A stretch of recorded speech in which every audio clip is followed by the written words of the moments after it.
Semasa membahaskan titah ucapan Duli Yang Maha Mulia Sultan Selangor di Dewan Negeri pada hari Jumaat lepas, Yang Berhormat Bukit Antarabangsa telah menyelar saya dengan kenyataan-kenyataan berbau membalas dendam dan mengandungi unsur jahat untuk mempersoalkan kredibiliti saya sebagai mantan ahli Exco Kerajaan Negeri Selangor dan Adun Gombak Setia.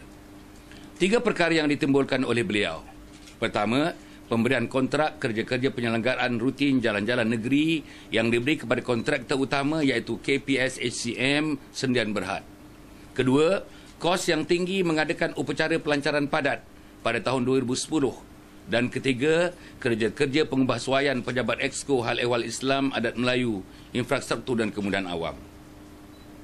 Mengenai perkara pertama, pada tahun 2009 dan 2010, proses melantik subkontraktor telah dibuat setelah diadakan perbincangan antara KPS SCM dan pejabat Exco berhubung dengan prestasi subkontraktor yang telah dilantik. Satu senarai cadangan telah dihantar kepada Pejabat Perbandaan Negeri Selangor untuk kelulusan Yang Berhormat Pegawai Kewangan Negeri. Kelulusan itu kemudiannya dipanjangkan kepada Pengarah JKR Selangor untuk mengeluarkan surat tawaran dengan talinan kepada KPS SCM. Untuk tahun 2010, JKR Negeri telah melantik 85 subkontraktor untuk menjalankan kerja-kerja di 9 daerah di negeri Selangor.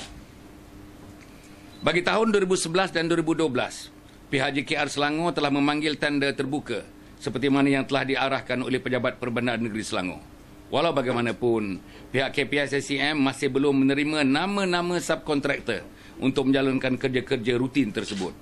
Memandangkan kerja-kerja di tapak tidak boleh ditangguhkan, pihak KPS SCM telah menyambung kontrak mereka atas dasar bulan ke bulan. Pejabat Exco tidak menggunakan kuasa mutlak untuk pemilihan subkontraktor. Sebaliknya, sentiasa berunding dengan kontraktor utama KPS SCM yang kemudiannya senarai tersebut dihantar ke Pejabat Perbandaraan Negeri untuk kelulusan. Hanya Pejabat Perbandaraan Negeri Selangor sahaja yang berhak meluluskan senarai tersebut dan kemudiannya dipanjangkan kepada JKR Negeri untuk memutamatkan perlantikan. Sebagai Exco, saya dapati peraturan yang sedia ada telus walaupun tidak mengikuti norma-norma tender terbuka. Prestasi setiap kontraktor yang telah diberi kontrak sentiasa dipantau bagi memastikan mereka termasuk dalam kategori kontraktor cemerlang yang kerja-kerja mereka terus disambung dari tahun ke tahun. Perkara kedua, telah pun saya jawab berulang kali di Dewan Negeri. Ringkasnya, kos pelancaran padat yang telah diluluskan oleh mesyuarat Exco ialah sebanyak RM546,920. Selain daripada itu, pihak lembaga padat telah memutuskan untuk menggunakan peruntukan bajet tahunan yang asalnya diperuntukkan kepada muzium negeri bagi mengadakan program-program yang tertangguh yang telah dibajetkan bersempena dengan pelancaran padat. Sebab itu jumlah peruntukan yang dicantumkan kelihatan agak besar. Apapun, setiap perbelanjaan telah mendapat kelulusan pihak Exco dan Kerajaan Negeri. Padat telah menyediakan laporan lengkap mengenai perkara ini dan telah pun dibawa ke Dewan Negeri dalam mesyuarat-mesyuarat sebelum ini. Perkara ketiga, juga telah pernah ditimbulkan oleh beberapa pemimpin UMNO negeri dan saya telah pun mengeluarkan kenyataan mengenainya. Ruang pejabat yang dimaksudkan telah mengalami pengubahsuaian untuk menampung pegawai dan kaki tangan pejabat saya sebagai Exco, termasuk semua pegawai dan kaki tangan skim mikrokredit Selangor, skim sel, keseluruhannya berjumlah 19 orang. Keseluruhannya, kerja-kerja pengubahsuaian itu amat sederhana dari segi kualiti, bahan-bahan dan mutu kerja yang dilaksanakan. Saya ingin menjemput Yang Berhormat Bukit Antarabangsa membuat sedikit penyiasatan untuk membuat perbandingan di antara pengubahsuaian pejabat saya itu dengan kerja-kerja pengubahsuaian mana-mana jabatan kerajaan negeri, termasuk anak syarikat dan badan-badan berkanun yang membuat kerja-kerja pengubahsuaian di sekitar jarak masa yang sama. Mengikut maklumat yang saya perolehi, kerja-kerja pengubahsuaian pejabat saya adalah jauh lebih rendah kosnya jika dibandingkan dengan kos pengubahsuaian pejabat Exco yang lain seperti YBX Xavier dan YB Halimah. Seperkara lagi, lantikan kontraktor yang diberi kerja dan jumlah kos yang terlibat telah diluluskan oleh Pejabat Perbandaraan Negeri Selangor dan dipantau oleh unit pengurusan bangunan SUK. Saya telah menjawab perkara-perkara di atas, walaupun sebahagiannya telah disentuh beberapa kali dalam sidang Dewan yang lalu. Saya boleh memaafkan kealpaan Yang Berhormat Bukit Antarabangsa kerana menimbulkan semula perkara-perkara ini.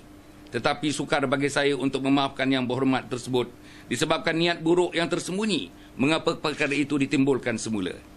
Tindakan Yang Berhormat Bukit Antarabangsa mempersoalkan kredibiliti saya di Dewan baru-baru ini adalah secara langsung mempertikai kredibiliti Kerajaan Pakatan Rakyat itu sendiri. Mungkin beliau sendiri meragui kepimpinan Yang Amat Berhormat Menteri Besar Selangor dalam menerajui pentadbiran negeri Selangor. Maka sebab itulah beliau memilih untuk menyerang secara melulu bekas Exco Kerajaan Negeri Selangor dalam ucapan beliau tersebut.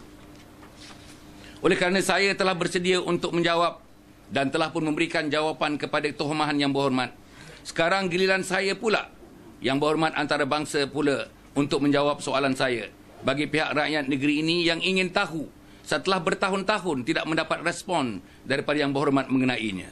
Perkara-perkara tersebut ialah: 1.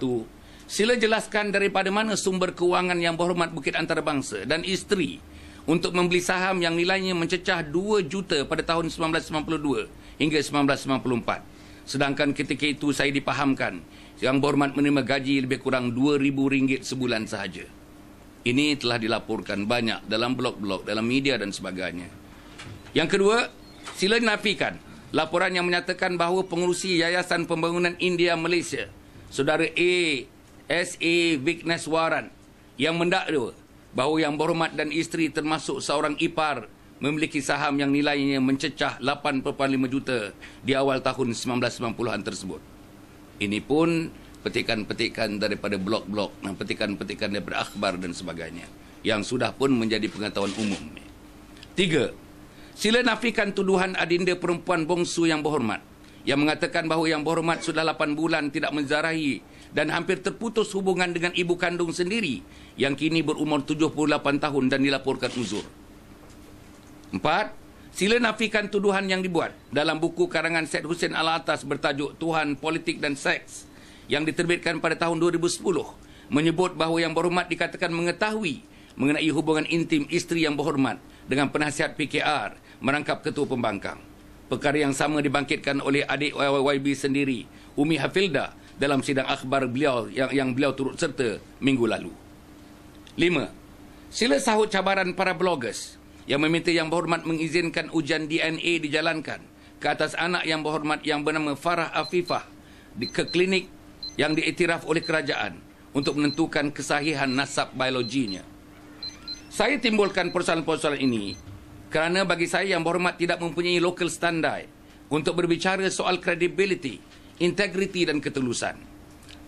Banyak pihak yakin selagi Yang Berhormat tidak membersihkan diri dan keluarga terhadap tuduhan-tuduhan ini, selagi itulah mereka menasihatkan Yang Berhormat supaya menutup mulut sahaja.